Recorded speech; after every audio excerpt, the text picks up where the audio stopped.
So this past weekend, you had a few Street Fighter 6 events going down.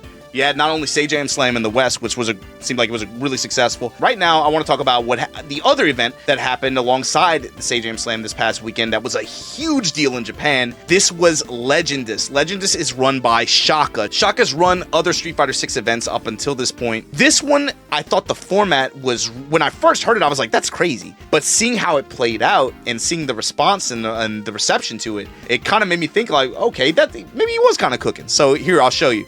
The idea was this: no professional licensed players. Now, if you don't know what that means, in Japan, they have a pro licensure system. Ultimately, it doesn't really matter. Basically, non-professional players, even though some players who are, really good were able to enter, don't worry about that. They're going to have an open bracket tournament where players compete, and the top player of each respective character is going to be paired with one of these big streamers, influencers, content creators in Japan.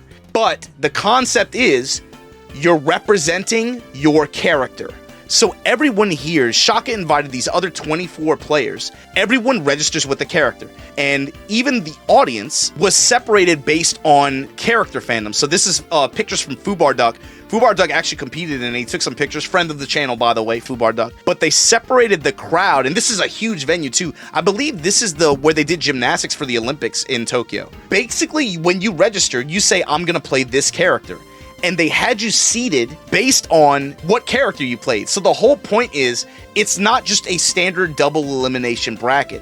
This event theme is, who is your character? Something as simple as that, just like a different little twist, And so you can see how many people are in there. I don't think that's a lot of paid attendees. This weekend was really good. Between Sajam Slam and this event, you guys pretty much had a consistent, almost 40K viewership consistently throughout the whole weekend because of it. That rivals other major events in terms of just audience size, and this is just on Twitch alone in this case, right? If you have any doubt about how big this was, this is the Legend of Shaka channel, and this is just his events channel. This is not his main channel, but even that had 9K, and then he was restreaming it on his main channel, and that shit hit 71, 75 just on Twitch alone. It's more about just how active the community was in this.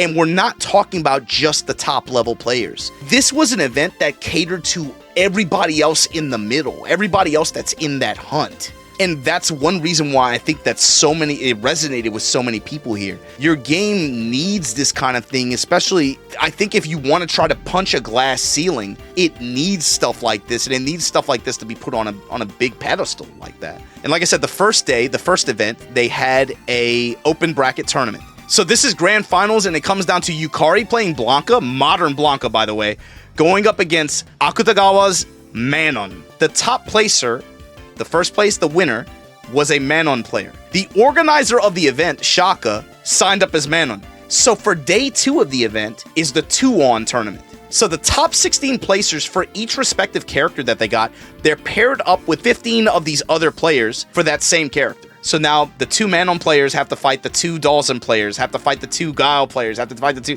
You see what I'm saying? Day 2, right? Shaka ends up teaming with Akutagawa. Spoiler, I won't show the whole bracket. It's worth a watch. I'll link it in the comments below, in the description below. Grand finals happens. If you had to guess what character the Manon team would be going up against in grand finals, what would you think? The Dawson team. It's Dawson versus Manon. Dude, all these memes and all this talk about Akuma and Ken and all this other shit, and it's Sim versus Manon grand finals. But this ends up playing out, and spoiler, I won't show the match contents, but spoiler, Shaka ends up winning his own fucking event. When he talked about day 2, something that he brought up was even people who weren't at the event, this kind of event, and it's kind of strange because, for example, when you think about Capcom Cup, right, and you think about what you saw online, how much art did you see? How much commentary about Blaz and all this other, it's really easy, I think, for a story like that, especially for people to get really invested in it and to contribute to the event in ways that isn't just watching or playing. He said people kind of came day 2 with stuff like that in a way that made him feel really good. This guy, if this isn't the only event that he's run for this game either, by the way, these guys are genuinely players now. I see people saying some stuff like, who's gonna save this game? Who's gonna save that game? Your game does not need a savior.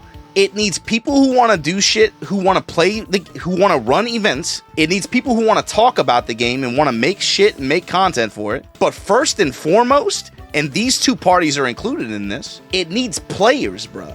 Your game doesn't need a savior. It needs motherfuckers that want to play the game. You got to start there. And so when we bring it back, right, like Sajam Slam went down this past weekend, and I feel the same way about everyone involved in that too. Some of those people have been in Sajam Slams since they started, right? They're players now. You can't even look at them and say, well, like, oh, that's a this streamer, or like that's no. That motherfucker been grinding. that dude plays. So we have the AT&T event that happens every year, and that's always a lot of fun to watch. I was really happy this year because Tyler One entered, and he's probably one of my favorite streamers. It's really cool to see someone like him even taking more of a vested interest in the game. He's running his own event with like it's modern only, but he invited some real players on there, so it's gonna be fun to watch, I think, and just hearing his commentary and his thoughts on it. Yeah, your game doesn't need a savior, bruh. It more, of course, needs people who want to play the game and share the game with other people in terms of like running events, commentary, whatever. But first and foremost, your game needs players. You need motherfuckers that want to play the game.